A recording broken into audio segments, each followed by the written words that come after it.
Les doy la cordial bienvenida a este canal de filosofía. Soy el filósofo mexicano José Cruz y hemos visto ya el trayecto de la misma filosofía desde el pensamiento natural con los presocráticos y hemos visto también el pensamiento de esa filosofía antropológica con los sofistas, Sócrates, y también ya hemos visualizado todas las ideas del propio Platón, de Aristóteles en la filosofía ontológica. Ahora estamos revisando ya lo que es la filosofía del periodo ético, como le llamó Nicolás Abagnano, pero también se conoce como la filosofía helenística romana.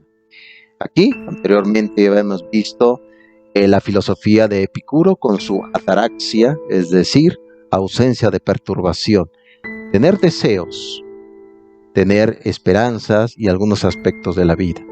Ahora bien, vamos a ver otra de esas escuelas del siglo III antes de Cristo, en el periodo que se le llama helenístico, por este fenómeno cultural, aculturación que se dio fuera de Grecia y que involucra a Alejandría, Egipto.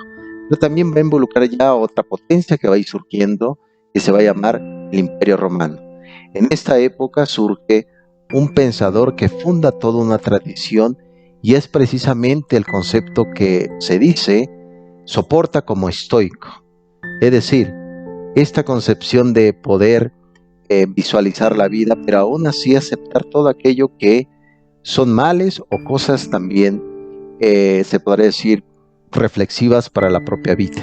Los estoicos, vamos a ver ahorita quién fue su fundador, pero además ellos proponen como el suicidio como un camino para abandonar este extremo de sufrimiento. No es adecuada, es una filosofía sin duda alguna un poco peligrosa, pero nos va a ayudar también a pensar un poco qué fue la vida de los estoicos. Pues bien, el fundador de los estoicos se llamó Zenón de Citium. Lo estamos ubicando en el 350 al 264 antes de Cristo. Él no era ciudadano griego, venía de la isla de Chipre y como tal no tenía derechos cuando llega a Atenas para obtener tierras o para tener un trabajo, etc. Vemos también esta gran dificultad ahora con el tema de los migrantes, porque al final de cuentas uno va prácticamente en blanco a otro país. Es lo que le pasó al propio Zenón de Citium, con esta gran dificultad de ser también extranjero en tierras donde fue floreciendo su educación y su pensamiento filosófico. Es claro que él recibió una formación, de hecho entró a la escuela de un cínico llamado Crates.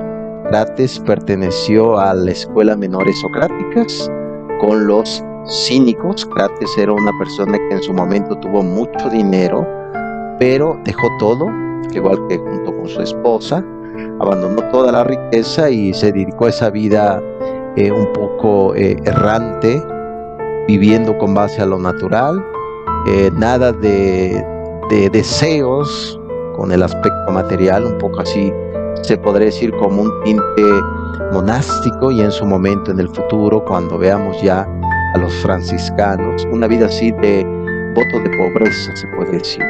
Conoció a Crates y ese influye precisamente lo que va a ser el concepto de la misma filosofía de los propios estoicos. Pues bien, precisamente a raíz de esa formación con el profesor Crates, el cínico también recibió y escuchó y oyó también las ideas de Estilpón, de Genócrates y Polemón.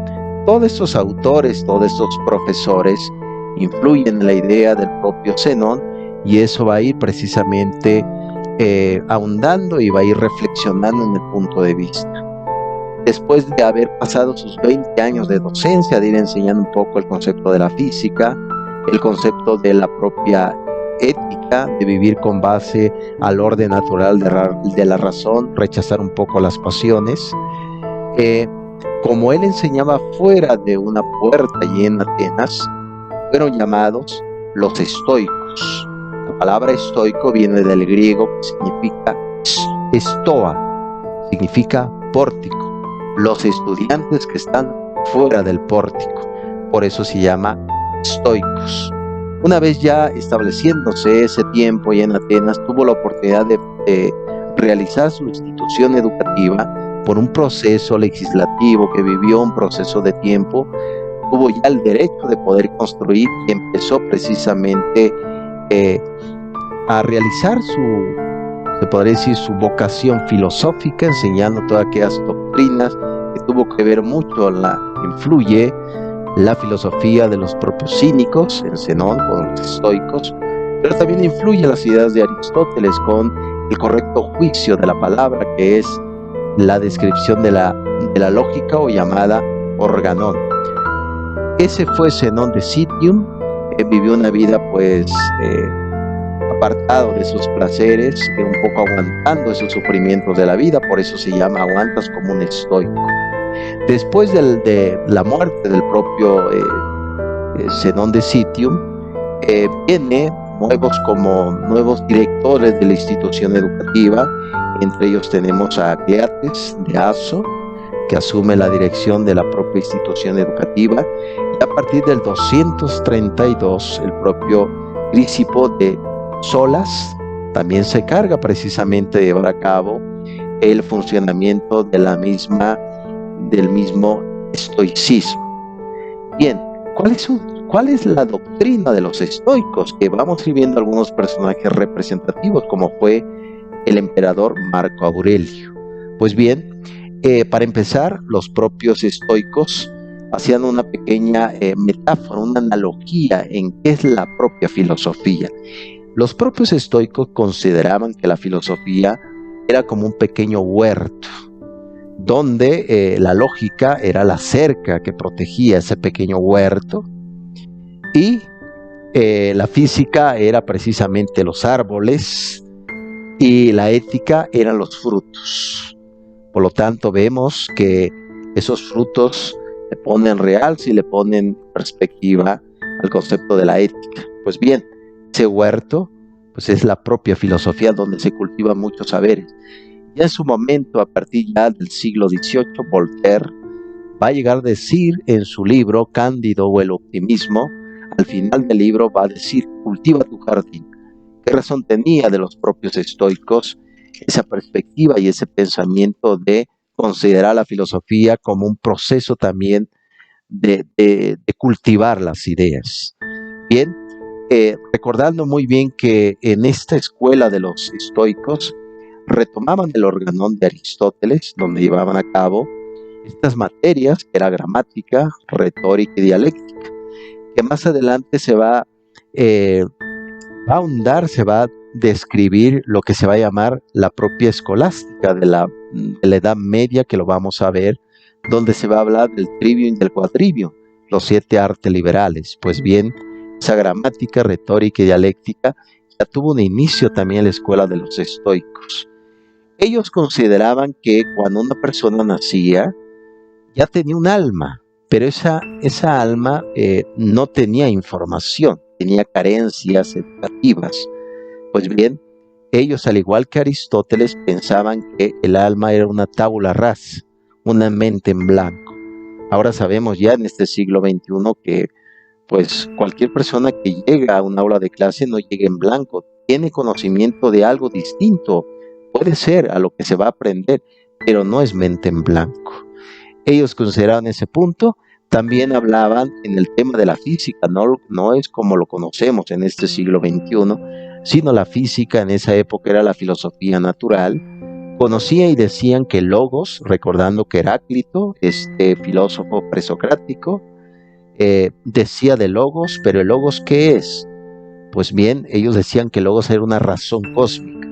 Podemos hablar de un tipo de deidades. Recuerden muy bien que los filósofos helenísticos también tenían concepciones politeístas del mundo. Y además este Logos era material, no era un ser inmutable, que más adelante lo vamos a ir viendo ya con la filosofía patrística. Y en el constructo de la propia ética de los estoicos decían que vive según con la naturaleza. Vamos a ir viendo que esta perspectiva lo toma de los propios cínicos, recordando que ¿cuál es lo mejor, lo social o la naturaleza? Pues hay un rechazo de lo social, es decir, en la sociedad existe placeres, pecados, etcétera. Claro está que no se conocía como tal la palabra pecado en la época estoica, pero esos vicios que corrompían a la persona, por lo tanto vivamos con base a la naturaleza, decía los estoicos. Y además buscaban también ese concepto de tranquilidad que le llamaban apatheia. La palabra apatheia viene del griego que significa apatía, no con las cosas positivas de la vida, sino apatía con las cosas negativas como son las pasiones. De ello, los propios estoicos tenían cierta poder decir, apatía con las cosas que venían del mundo, como los placeres, como todas aquellas cosas que a veces termina perdiendo al ser humano. Vean el siglo XXI, qué tanto de placeres existe, qué tanto de dificultades puede ir generando la reflexión sobre el ser humano, la drogadicción, el exceso de algunas cosas, la materialidad. Todo eso va generando lo que decían los propios estoicos, una vida no recta. Por lo tanto, ser prácticamente lógicos con todo eso y rechazar esas pasiones. Pues bien, esa apatheia, la apatía por las cosas negativas del mundo. Y sobre todo, los propios estoicos decían que un sabio no puede sufrir, un sabio debe de estar fuera de todo este tipo de pasiones que corrompe prácticamente la vida. Y sobre todo decían, si todos los que viven para sus pasiones, son necios todos los que viven para sus pasiones, como si fueran ciegos, como eso si fuera el punto de vista nada más de la vida, las pasiones. Y también hablaban precisamente algo muy interesante que ahorita está muy presente lamentablemente, la esclavitud. Los estoicos fueron unos filósofos también que trataban de abolir la esclavitud. Ellos decían no debe de haber esclavos, cosa que era muy común en la época griega y romana de ese entonces. También hablaban sobre la emancipación de la mujer, es decir, el derecho a la mujer y también un trato mejor a los niños.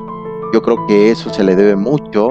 Podemos hablar ya de una voz que se escuchaba en la misma filosofía estoica de lo que ahora conocemos ya en el siglo XXI como derechos humanos.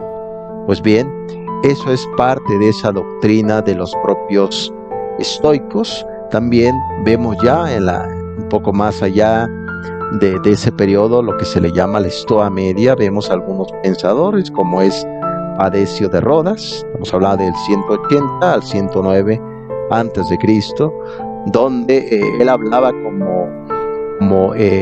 hablaba del sol como una deidad, cosa que era muy politeísta, animista en esa época. Decía que el sol era el creador de vida, etcétera. Ahora sabemos que es una simple estrella.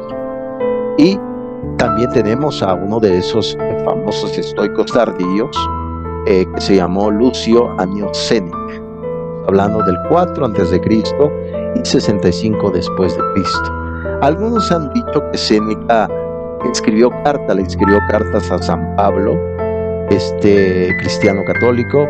Realmente no está comprobado que se escribieron cartas, simplemente es como parte de esa tradición. Lo que sí es que Séneca sí conoció ya en ese entonces toda la doctrina del cristianismo católico. Hablaba sobre el pecado, ese pecado que viene desde el principio, aunque Séneca prácticamente no se declaró como cristiano católico, se mantuvo como filósofo.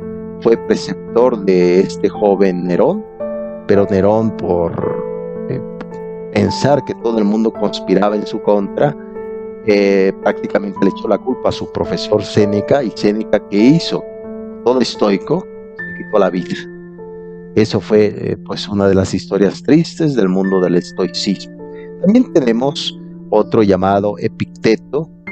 Epicteto, estamos hablando del 50 al 138 después de Cristo. Epicteto, su madre fue esclava, y en esa época que vivió Epicteto también a los esclavos eran azotados.